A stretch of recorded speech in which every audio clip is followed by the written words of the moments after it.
na nsem kakrapa na obi setede abetudwa ese obekle eno ema obia if the linsma oka no na kire se either say solo hijack system no ana obua solo ma mo hijack system no ema wotimi ye dom bese mo ye bia okikan sempie bi kra de o se opese otuma yes pense obia na system na reject most otuma na reject osan ya attempt to be or say you have voted already and bisa or voting done na chese ni nyina no nsempie ene ye ni nyina ba ko aba yen hyase emfree kwa be na mo fa so a mo arrive at system ya mo di adwuma no e say jo edika ma minda kurase ene akonya odi ama yese ntimini Asante Kotoko nya adwuma na minda the management of Kotoko ase headed by the chairman Nana Pinkra Kosewa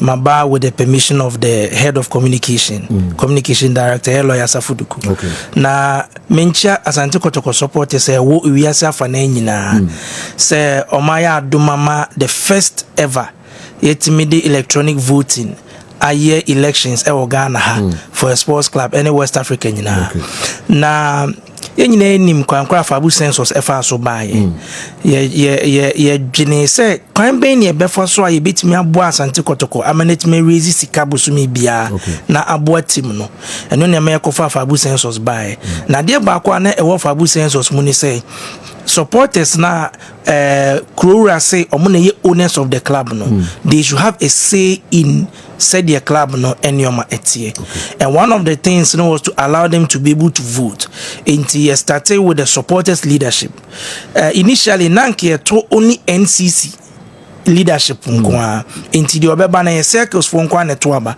but mpanyifo ye say ye ma supporter bia o wiase afa na bia oye Kotoko supporter true Kotoko supporter no register for Abu census na otua 6 months dues or you eligible se obeto abani bi and usually in NCC abano ebi enipa by 100 bi eneto but we you say enipa over 3,000 enato ebi wa manone ebi wo ekro bebre so etime to be into the first of its kind no na before say you start process ni nyina no the election committee nananom ena eda no any management of the club any the 2 contestants no can you know 3 contestants and about could drop here ye nyina ye hia energy the modalities etu na ye nyina agi tu say ye the fabu census na beto aba no electronic elections na contestants no enso the omapede etu ho say omo pese first time na ye electronic election enti say the Jimah ye taye no na ye nyoma emuda ho fine no ti say fabu census say utu ska say 10 cities na utu no e fane say ebi anya 1 million cities utu a 10 cities no akoka ho say 1 million and 10 cities bibia or dashboard so obetimi ahwe ye emphasize transparency ni bia enye system no enti make sure that system no completely transparent in the supporter na otifie no auto aba no onim say okay me ko to nipa 300 na ato me to ye ba kwa be kan 301 me to na me to ma contestant A or 200 votes me to yen akoyi 201 vote enti supporter bia otifie bia obia monitor system no enti enya dia obi betimi atwa bia gum abrawa supporter na otife ninim enu ntina say nyame adom 11 years ni na Jimah technical to kwa ye djuma you understand the dynamics a ewo team nim ti bibie ye bia ne manie fully transparent then the contestants nso ye ma omo di omo IT team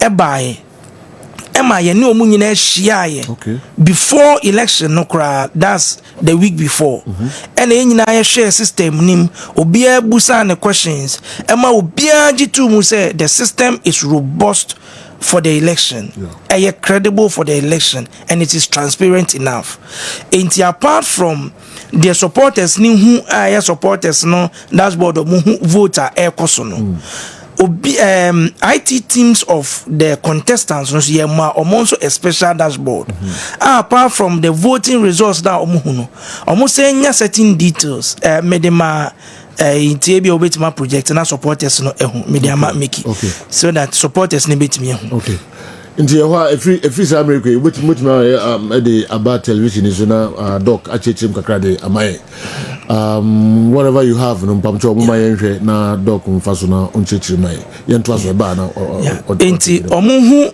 the vote count no enyina na omase hu details to say yes Kotoko number country only pakro na too free regional only pakro na too free city are auto platform we use say US say website say Android app of Kotoko Express and iOS app ni nyina obehu me time a auto aba no na wahu nipa auto for now for data protection issues inti untimi who the name and the phone number okay ye nyina agree on that and Kotoko numbers Obi who say me yes who say una watu okay but obehu Kotoko numbers Kotoko number we etoma obi Kotoko number we etoma chairman Sulu okay and for the purposes of this intina on say after the one Kotoko number penny issue any idea can dash so that Kotoko numbers will not be reviewed on TV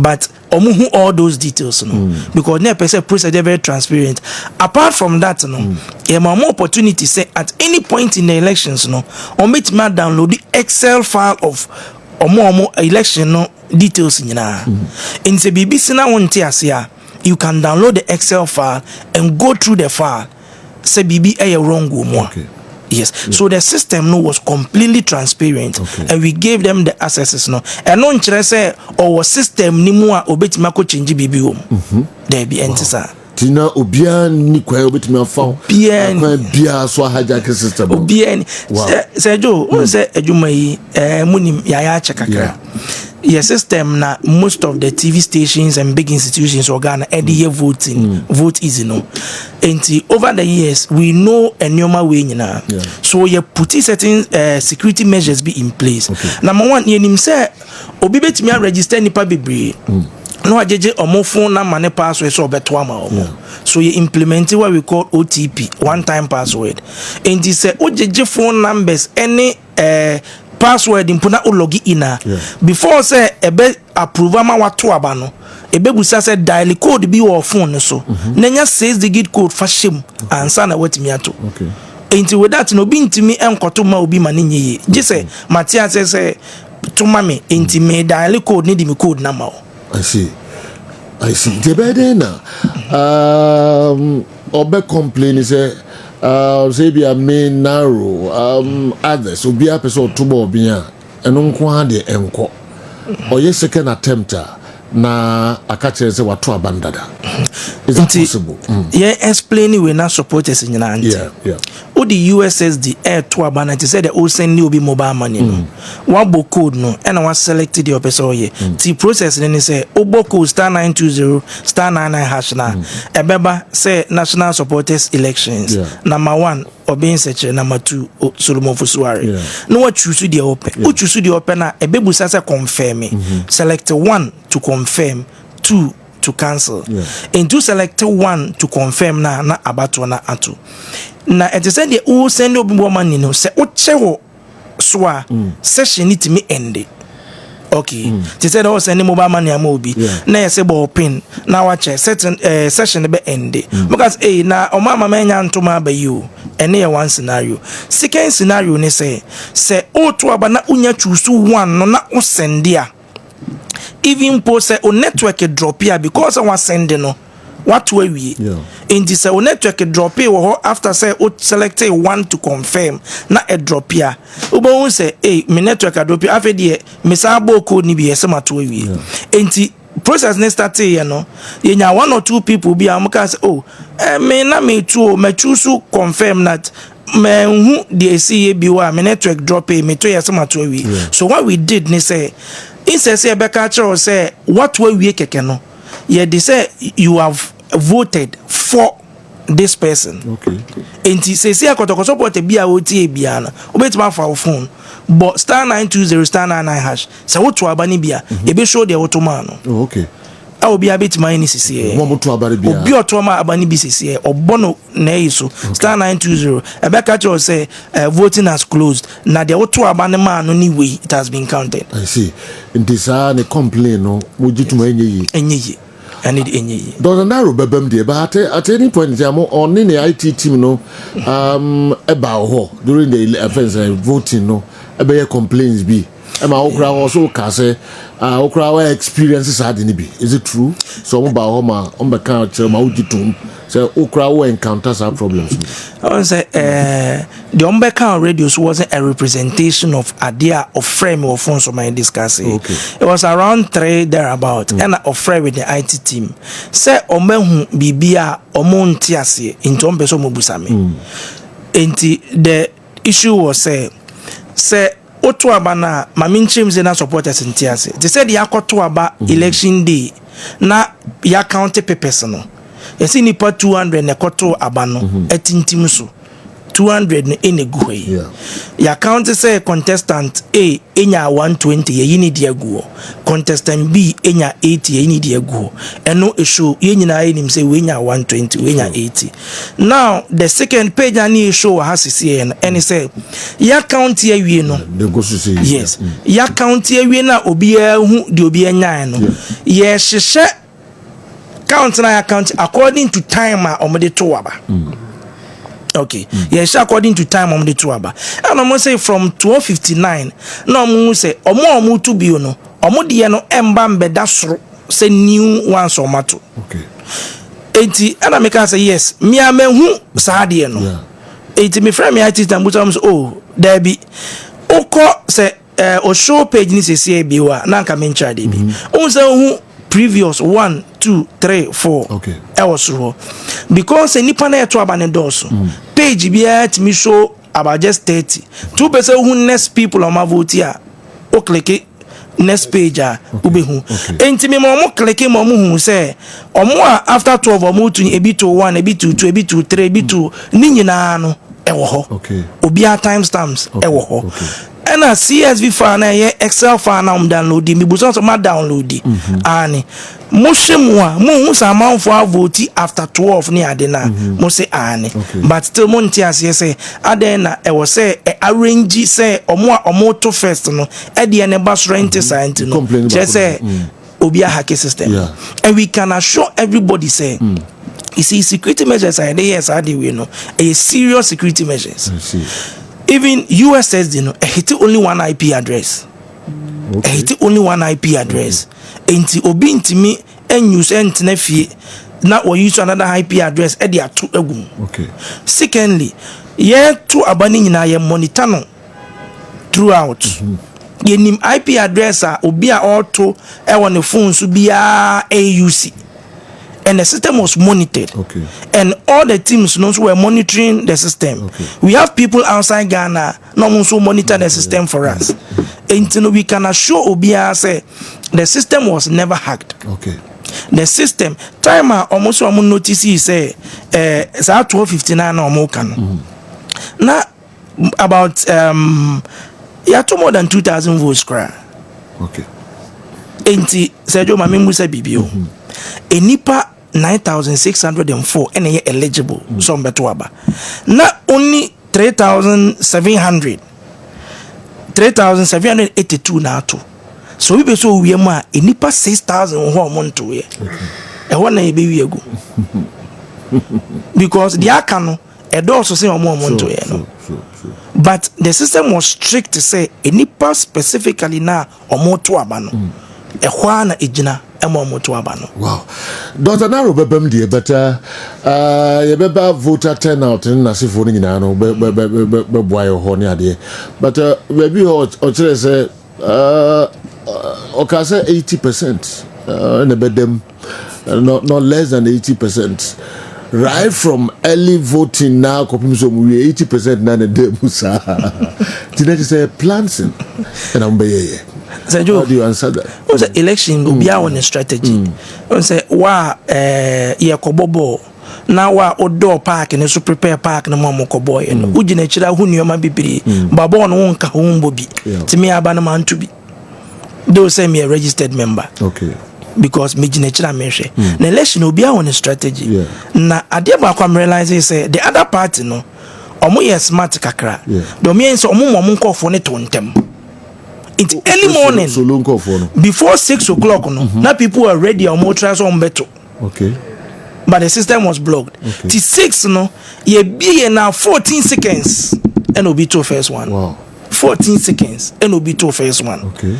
Just say omo you ready enti omo to nesan and because I didn't hear live no you see there's a psychological thing so we na ya to man say we na win ntie obi o wa or your supporter oni or your floating as a floating voter on shede ni wati obi asem but onye decided yet one of better man we na win dia better man. So that was one psychological impact and as a doctor I understand that. Okay.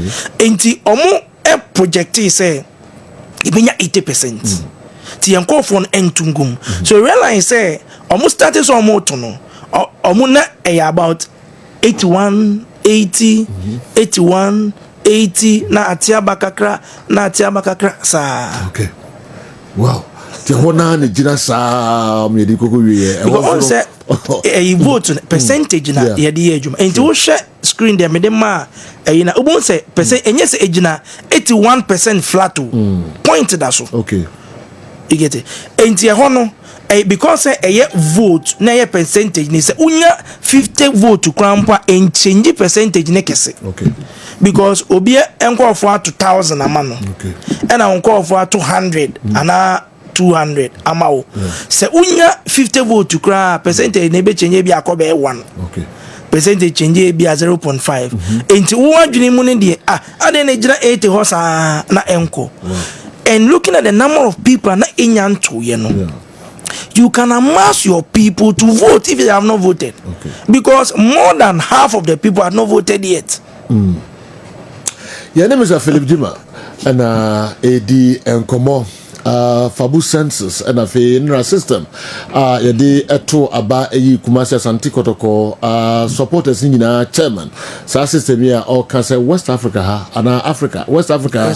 You can see your team be able to say process here faso eto about 2 fee or down paso now to abasa I don't know was it bikra insida na enra hamu ye ma what describe no as a huge success. I na sem kitu akra doc bram kakra na fi yon tutu na no kakra so far what you say mu pa. Yeah, I think a lot of questions have been answered. The idea ba kwenra chairman obin seche IT guy no beside and say or say at a specific time, for example in a given hour, a given minute, a given second, for example it be at 12:30 22 seconds na vote be 12 ni nyina ko candidate ba ko omususu say bibiu eno no chirem saying how is that possible? Well say obia onim we kura de nya IT asem ye nyina na ye to aba from all over the world yet ye say nipa 1000 to aba na enipa 12 atu at the same time eye den na eye wanwa okay enipa thousands na to aba na enipa 12 ana nipa 10 ana nipa 4 atu aba at the same time adenti na eye wanwa because it can be say even a bit many nipa 200 kra moto at the same time enti time stamps na ebia obo so bi de ebia 12 and van say ebia 12 49 48 12 49 48 12 49 47 12 49 46 because nipa dodo na eto na ye nkosa online na eto na also obi tu wi a ansa na obi akwa akoto enti no de obi a onim technology mu and say even normal person be like OT no obi say no this thing is something that can easily happen enti sa concerns team obin search be raise wa o ma raise am na matimi a kire mu yes concern na omo raise e kire ye o say time no na omo say timestamps na na can say ebidie na 12:59 no na just omo next pages and some mahu bidie no That was their main concern. Raise chair. Am I but they still said the normal they think say a normal credible they will do a press conference. And as a contestant there, you've invested your resources into where, and if you think at a point you want to back off, you have the right to do so. So if I understand the process well, you were just providing the technical, Timo Mubibia Modema, the election committee. Yes. And the election committee, it declared. Yes. And the election committee, happy with me. Completely happy. Enra declaration, Nana Pinkra himself was there. The election committee, Nana Tromo Akwesi was there. And the other election committee members, Kotoko management, they were all there. All the management members were there. And they were completely happy with the process. And even there were professors from KNUST, other places, they were all there, and they were all very happy. Obemo calling on you, say, because of ABCD. Inti Osususe Nieman Koyemu Hoti process. No, I don't know if they called you on that. When they called me, I told them, say, Asante Kotoko. Like no mu catch them say hoodie. There be one castle hoodie. Or say because of enyomana wa catch them na machire mono. Omwati. But omodi omodwen say enyoma bi still enkoso ye emma omo. Enti no obeye press conference say enya ade election no obeto asubio. Also who crowd to say wa identify anomalies be. Is that true? It was not true. Oh, okay. Emphatically it was not true. The omobusa ni say omehu say time no at 12:59 omo to no omo de no emba ye era meka say me amehu enti ya ititim ni kire omo e ma me e describe chom kwankwa me so mbehu omo a omo de no eto no mo share no e wo ho mo download the Excel file no obi a watu bia at that time obi a de wum enenye Solomon Vosuare nkwani atwama no even Poka say mama phone tuma nibio people are still voting for him. Results are down. The last 2 votes people voted for him. Okay, I buy and I system need that a USSD website and app into be class okay me to USSD say me ma min to okay website wo app wo obetimi ato okay into that one day. Wow. Okay. Yeah, to uncle Mochuchen so mreno eno so bebre. Yene Dr. Jimah and AD and Komo and Anopay. Na obi sete o ti program so 1 or 2 questions. We knew say because as you speak, me tell my exhaustive main questions. Okay. Do you about Dr. Ramebusan say o say na a huge success. But sila no we na nima no be uma e bia next time no person mayesa corrections na can hit say na gabaka. Oh, yes beya na ke bia person be perfect next time. The perfection is bejina Asante Kotoko so. Okay. Say even Kotoko be allow say yema contestants no enya a dashboard or mehu all the votes coming in ebejina Kotoko so. Okay. Because on say oma enyoma transparency too much people take advantage of it. Okay. Yeah, into no be the club's decision. But ye be that true transparency because the otifie ni hu ya they wo kanu ono woto ye ba kwa ba beka. There was an issue on cause ebia double voting any ade. Obia Fabu census account no it is attached to Kotoko number and your phone number. And the supporters say take our test to the fact to say auto USSD so na oba website so beto beka so what we. Okay. Achi ebi wa ha enra. Okay. On the card the code no etwe. Owie na nan kopes so use fabucensus.com. Ubi ani aka say if already voted. Okay. Exactly. Me to me there wa ha. Me ya instantly and a fire. Inti minima there. Okay. Na yenhwe voter turnout. Say Joe voter turnout. On say yene Kotoko 9,604 or so. Na a little over 3,000 at Tuabano.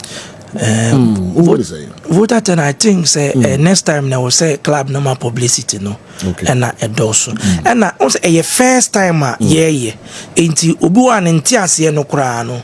Na on tin yomasi ye videos are explaining said ye to abano ye a lot of artworks ba bonten any ade. I think say next time maybe a publicity no any nchirimu no ena beko ena say so enipa beti ase said ye no next time ye gidi say amanfo bibiri edomo be ebedwam minim say club no adin hihye ye bi gu akwan ma omo boost fabu sensors publicity no into with that no we will have a lot of supporters omo joining the fabu sensors na ometimi meet especially the criteria no because osha enipa bibiri a register ometu omu dues but out of that no about 13,000 people are register no. I be to 1 man dues, 2 man dues near then. Only 9,604. And I know me 6 months dues are qualified. So to abano. And I know say club nation no dey go to boost fabu sense. So remember more supporters are joining. Now turnout and so I more. Oh, okay. But now when you're impressed with turnout, now when you say at least when you're half, more than half. Turnout today, I say Jimah said ya channel. In him say turnout no, register. Yes. A dozen be brave. What's the figure? Because fabu census no. Mama is no more registrations ni na 27,000. 27,000. Yes. Okay. 27,000 registrations no. Enyina. Omo ometua dues no. Okay. 13,184. Ometua bi. Okay. But only 9,604 pay. And I just 6 months complete dues. Okay. All right. General, the voter turnout is extremely low. Very low, yeah. Yes. Because you are talking about 9,604 as eligible voters. And 3,782. Yeah. It gives you 39.4%. 39.4%. Yeah. Not just say omo ewo kwanya so omo to aba no emu fampo anto. Yeah. Na obisa hu say yekopo bi a oba be di Asante Kotoko akitafo nyina ni tim kakraka. So Na nipa omo to ye no dodo nyina da less than 4,000. Less than 4,000 voter turnout no ewo form ye. But baby amene Dr. Jimah ebe ya adwen ni say a breeding kind. Yeah. And Ushemu pa and no more breeding ma Ghana teams, even Kotoko no. A fine or more omunye IT compliant. Yeah. Like fun o catch and say we require start here and agents on don't you. Be start here and agents say we they are for some on don't me. Nyafe no kwakobo www.fabusensors.com and now kobo we have followed prompt no into bones onye. A good number of supporters of Kotoko and you more who educating Kobe ready to team puno here. Where I agree is the first time in lapses be a bibem is in terms of publicity, in terms of education. As a Kosrono, I think we have to embrace ourselves and improve it. Okay. The turnout is down. Club or CBA, it do very Kotoko supporters is 6 million, say 8 million. Na yenya 4,000 more man to aba. Yeah. Edi akuyi national chairman. But how they compare the night before say we bana we a vast improvement. This is transparent. Yeah. It is open. Yeah. And okay, omo no mutimi to abasa time na sa system yi ebetima money pa be 3,000 out there. Yeah. Na yakoye nim. Pa. Ne yakona be for kwan so. We have to encourage it. Yes. And make it better. Sure. You know, I'm looking at the complaints. Oh, but Obi said your line. Oh.